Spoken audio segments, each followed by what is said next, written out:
Decisions टुडेचा नमस्कार.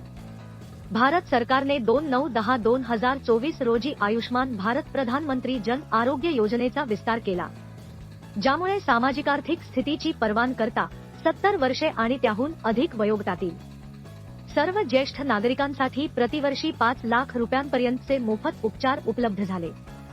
4.5 कोटी कुटुंबातील 6 कोटी व्यक्ती डायलिसिस, स्ट्रोक, सांधे बदलणे आणि पेसमेकर रोपण यासह 27 वैशिष्ट्यांमधील 1961 प्रक्रिया राज्ये पॅकेज सानुकूलित करू शकतात.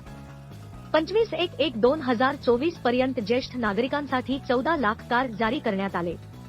13,173 खाजगी सुविधांसह 29,870 पॅनेलीकृत रुग्णालये, 3,437 कोटी रुपये अंदाजित. आर्थिक वर्ष 2024 ते 25 आणि 2025 ते 26 साठी केंद्रीय हिस्सा म्हणून 2,165 कोटी रुपये. हा विस्तार वृद्ध नागरिकांसाठी सर्वसमावेशक रोखरहित आरोग्य सेवा सुनिश्चित करतो. डिसिजन्स टुडे पाहिल्याबद्दल धन्यवाद. प्लीज सबस्क्राईब करा.